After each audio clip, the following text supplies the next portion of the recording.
Hey, what's up, YouTube? Well, continuing my preview for the upcoming 2018 NFL Draft. In this video, I'm going to be taking a look at the interior offensive line class and kind of giving my thoughts on that. What I mean by interior offensive line, I'm looking at the guard positions as well as the center position, kind of combining that together into one group to kind of evaluate because I feel like my evaluations for those positions were very similar overall. So that's how I'm going to be evaluating those positions in terms of my preview.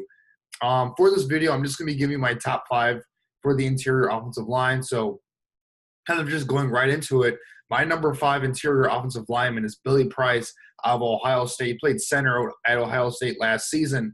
And just looking at his strengths here, he's got very good size for the position at 6'4", 312 pounds. And he combines that with tremendous strength.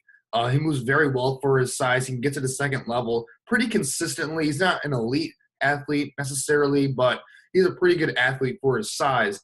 And I mentioned it before, but he's got incredible strength, incredible play strength, and he uses that to his advantage, and he can just drive defenders completely out of the hole. Very impressive as a run blocker in terms of driving guys out of the hole that they're going to go through. He's very quick off the snap. He gets off the snap pretty fast. He can transition to his blocking. He can transition to blocking very quickly after snapping the ball to the quarterback. And in the passing game, he anchors pretty well in pass protection. Bull rushers won't really gain a lot of ground on him usually. He's a very intelligent player. He did all the calls at the offensive line for Ohio State as a center. Plays with a very nasty edge, which I really like, especially for my interior offensive linemen. And he's very versatile, and they can play both the center position and the guard position at the NFL. Now, in terms of weaknesses, that mean streak that I really like about him, that fiery demeanor that he has, it kind of is a negative for him because it leads to him being very impatient when he's blocking. He'll often lunge at his defender instead of staying balanced and staying low and trying to just use his technique to block the guy out. He'll often lunge. He puts his head down very often. And what this does is it puts him off balance very easily. So defenders can kind of just have their way with him, get off his block and get to the backfield. He does that quite a bit, and something he's gonna have to clean up at the next level. But I kind of worry he does it so much that it might just be this instinctual thing for him, where maybe cleaning up his technique might not be enough. Speaking of which, his technique, his footwork is a bit of a work in progress. Just in terms of in the running game, positioning himself at times, he relies primarily on his strength in the running game instead of using his footwork to get in front of guys and make sure he's driving guys in the right spot out of the hole sometimes. And in terms of the passing game, he kind of struggled against more athletic pass rushers and longer pass rushers because he has below average length, and that footwork is kind of a detriment to him sometimes. He doesn't always move his feet very well in pass protection. And one last thing in terms of weaknesses for Billy Price, he tore his pectoral muscle doing the bench press at the NFL Draft Combine. So that's going to cause him to drop a little bit in the draft process for the NFL Draft because he might not be ready day one to actually start right away. He may be rehabbing as training camp goes along, which kind of puts him behind as a rookie going into it.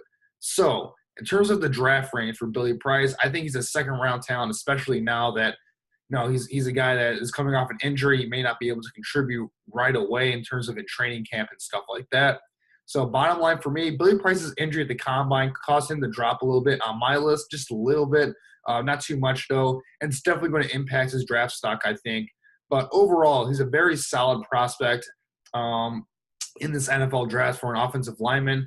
He has the strength and nastiness that you want in the running game to be an absolute road grader from day one in the running game. However, he does have a tendency to lunge a bit and be a little bit too over-aggressive. Combine that with the lack of elite athleticism, even though he is a good athlete, I think that limits his upside just a little bit. At number 4, I have James Daniels, who played center for Iowa over the past 2 seasons. Looking at his strengths here, James Daniels has absolutely elite movement skills and flexibility for an interior offensive lineman. This guy is extremely athletic for the position. And you can really see that with his quickness. He's extremely quick off the snap. He transitions from snapping the ball to getting to his blocking assignment incredibly quick. He can get to his spot with very ease in terms of sealing off blocks. He gets to the second level faster than anybody in this class from what I've seen. He's very good at getting to the linebackers on zone schemes and on double teams. And he can keep up with the athletic pass rushers in this league. Guys like Aaron Donald that are more quicker in the interior, he can keep up with them athletically. He's very quick on his feet for a big guy. And he's a perfect fit in his zone blocking scheme because of his mobility and his athleticism and ability to get to the next level. Just an absolute perfect fit in zone blocking schemes. He's a very smart player. He's very technically sound with his hands, with his footwork and all that stuff. And he has, like I said, he has the athleticism to block in space, get to the second level. He can be very effective in the screen game because he's just very athletic in space, and he can block guys that maybe a lot of other offensive linemen wouldn't be able to block in space. Now, in terms of weaknesses, he is pretty undersized for the position. He's 6'3", 295 pounds as of now, and he's going to need to add a lot more functional mass and particularly a lot more muscle at the next level so he doesn't get dominated by bigger and stronger defensive linemen. And this really shows up against, true nose tackles. When they get their hands on him first, larger defensive tackles, nose tackles, they can absolutely manhandle him at the point of attack. So he's going to have to get a lot more stronger, get a lot more stronger in his base so he doesn't get driven back and get blown up at the point of attack in the running game and in the passing game. He's got to work on being better able to anchor himself when bull rushers come and try and get under him in the passing game. I think his draft range will probably be in the second round. I think he's a second-round talent. He's got the ability to start right away for me.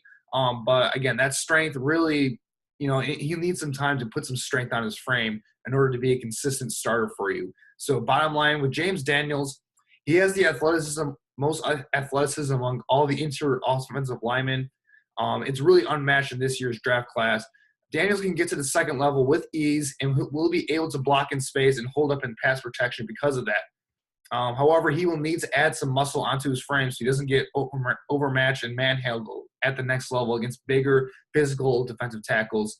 I think Daniels will be a perfect fit for his zone blocking scheme where he can fully utilize his athletic frame at the next level. Now, for number 3, I'm going with Isaiah Wynn out of Georgia. Isaiah Wynn played left tackle his last season at Georgia, but he's more natural at the guard position, I think, or even as a center going into the NFL because he just doesn't have quite the length to play outside. But when I look at Isaiah Wynn, he's got very good athleticism for the position, kind of similar to a James Daniels. He's very quick out of his stance. He gets to the second level and is able to seal at the second level pretty well. Athletic pass rushes will not be a problem for him at the next level. And he can because of that athleticism, he can kick out to the tackle position in a pinch, even though he's a little bit undersized and he's not as long as you want for a tackle. He's very technically sound, very good use of his hands, has a very good wide base when he's in pass protection. He's got very good hands as well. Offers a very quick punch in pass protection. Very rarely will the defender punch him first and get his hands on him first. And his hands are very strong. Once he gets a hold of you, in the pass protection, it's pretty much game over for there. He's got very strong hands.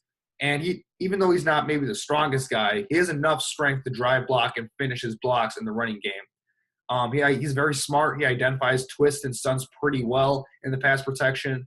And like I said, he started left tackle in college. That's certainly something he can do every once in a while if there's injuries or your left tackle is just not playing well. You just need to upgrade there for a short stint. He definitely has the ability to go outside in a pinch. Now, in terms of weaknesses, like I said, he's got insufficient length. And longer pass rushers can really get into his body and really determine what he can do in terms of the running game and in pass protection as well. And while he does have sufficient drive strength, I think he's going to have to fill out his frame a little bit more in order to anchor at the next level. He's more top-heavy as of now. He's going to have to get a lot more lower body strength so he can anchor at the point of attack in the passing game. That way he just can't get bull rushed back into the quarterback. And he can get impatient and lunge at times. It's not as bad as Billy Price, but it certainly is something that showed up on film a little bit. In terms of where he's going to get drafted, I think he's a guy that's going to go late first round, early second round. For any team looking to get an athletic guard at the next level or even a center, they can move him to center. He's very similar to Cody Whitehair in that fashion. But for me, bottom line, Isaiah Wynn is a very safe prospect. He combines very good athleticism and strength for the position. While he played left tackle in college, Wynn's lack of length make him a better fit as an interior offensive lineman, I think. Wynn should be able to fit into any system, and he has the ability to kick outside when in a pinch. Moving on to number 2, Will Hernandez out of Texas El Paso.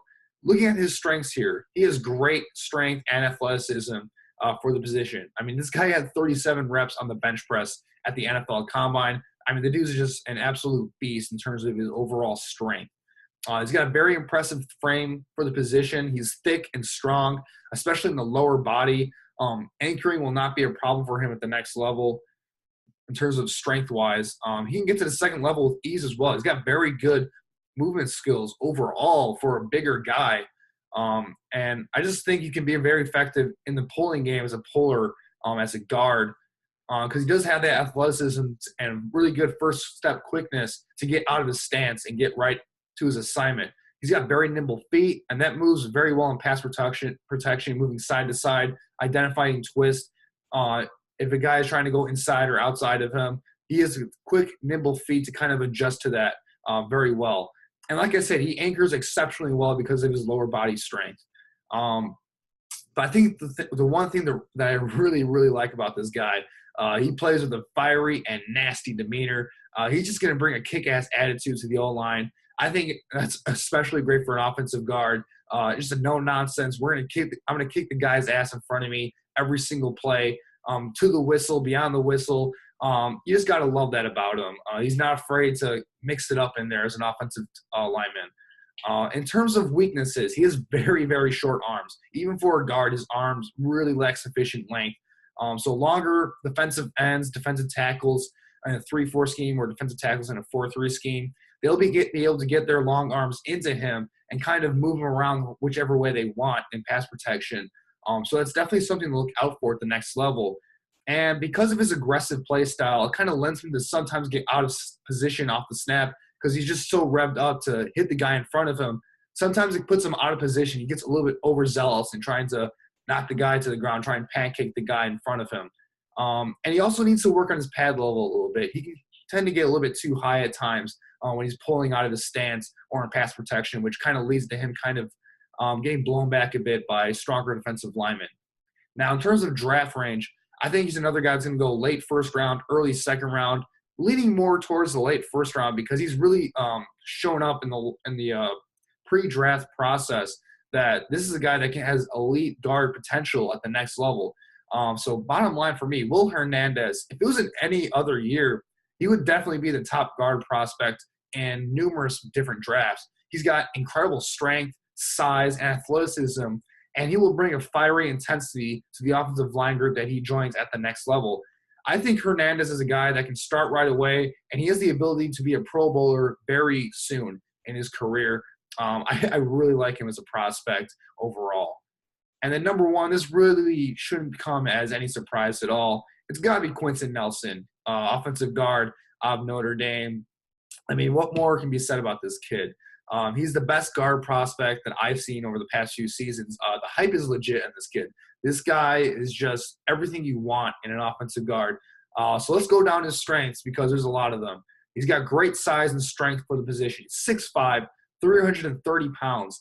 He put up 35 reps on the bench press. Just great size and strength, just prototypical what you want from an offensive guard. He's got adequate length and can move to tackle in a pinch, kind of similar to an Isaiah Wynn, except he's a little bit lengthier in his arms and in his legs, where he can actually make that transition and be, I think, a little bit more solid than an Isaiah Wynn. And for a guy of his size, he moves exceptionally well. He's very quick out of his stance, and he's very adequate at getting to the next level. I'll get to that a little bit more, my weaknesses for him, but he's definitely a guy that can get out of his stance pretty quick in a zone scheme or in a double teaming blocking scheme and get to the next level and get to the linebacker pretty much with ease routinely, I think. And what I really like about this guy is he absolutely dominates people in the running game. His drive blocking is a specialty of his. He will just take them all the way from the other side of the field. I mean, I saw him push a guy literally 15 to 20 yards out of the hole. It was insane the way this guy can just get you out of the hole. And while a lot of it comes with his natural strength and size, it's also very pitch-perfect technique as well. He's got great technique as a run blocker. And because of this, he can perform pretty much any type of block you want from him, whether it's pulling, whether it's a zone block, whether it's a double team, whether it's straight man-to-man block, whether it's a cut block, whether it's a seal block. He pretty much has every single block in the repertoire that you want from an offensive guard. And like I said, he's got extremely good hand placements. Doesn't really get outside too much. He does a pretty good job of keeping it low in the chest plate. That way he won't be called for much holding penalties at the next level. And in terms of pass protection, he moves his feet very well for his size. He's got pretty nimble feet overall. He's got quality knee bend, and he's got the strength in his core and in his lower body to anchor and make sure that guys can't get into him and really push him back in their bull rush. With that, he also has a very good wide base. So just very fundamentally sound overall. I rarely saw him get beat in pass protection, very rarely. Even though he's more of a run blocker, pass protection, he's definitely not a slouch. He's a great pass protector as well. And he's just got unnatural awareness for an offensive lineman in general. He snips out blitzes, stunts, and twists with ease. You're not really going to fool him with any of those. And, one play that I saw that just blew my mind was this ridiculous play against Georgia this past season where he wasn't blocking anyone. He recognized that he wasn't blocking anyone on his side of the field. And so he instantly recognized that there was a Georgia blitzer coming on the complete opposite side of the field, opposite side of the pocket. And so not only did he have the awareness to recognize this, but he also had the athleticism and ability to contort his body, twist around, get all the way to the other side of the pocket within a split second, and just absolutely pummel the guy straight in his tracks and just pancake him to the ground, who was running at full speed. That's just a special play that you can't teach. And he's a special guard overall. But he's not a perfect prospect by any means. There are a few tiny weaknesses here and there. I don't think he's a perfect fit for a zone blocking scheme just because even though he's got functional athleticism for the position, in terms of operating in space, he can struggle to kind of get his hands on guys in space. Now, once he gets his hands on you, it's pretty much over. You're going to go get blocked and get blocked to the ground pretty easily. But in terms of blocking more athletic players in space, he kind of struggles to catch up to them at times, which can be a little bit of an issue if you're asking him to get to the second level consistently. But with that said, I think this is a guy that's going to be drafted in the top 10, which for an offensive guard is unprecedented. Quentin Nelson, bottom line, he's without a doubt the best guard prospect in this draft, and he's definitely one of the best in recent memory. He may slide a bit due to his positional value. But I have him ranked as my number 3 player overall behind Saquon Barkley and Bradley Chubb in this draft class. Nelson's a guy who's going to start right away. He's going to be a Pro Bowl type of player right away. And I think he's a guy that's going to be an all-pro level talent for the next decade. If it was me picking, I would not let him get past maybe the Denver Broncos or Cleveland Browns at number 4. I could see maybe the New York Giants in need of an offensive lineman. Maybe they might spend the number 2 pick on him. You never know. I am praying that he falls to the number 8 spot for my Chicago Bears. That would be a blessing, definitely, for the Bears if he was able to slide that far. But yeah, those are my thoughts in general on the interior offensive line class for the upcoming 2018 NFL Draft. Let me know what you guys think in the comments section below. Did I get it right? Who do you think is number 1? Do you think Quentin Nelson is the all-time great guard prospect that I'm kind of hyping him up to be? Let me know in the comment section below. And, of course, thanks, guys, for watching. Please leave a like and subscribe, and I'll be getting more content out shortly. The draft is coming up pretty soon in a week, and I'm very excited for it.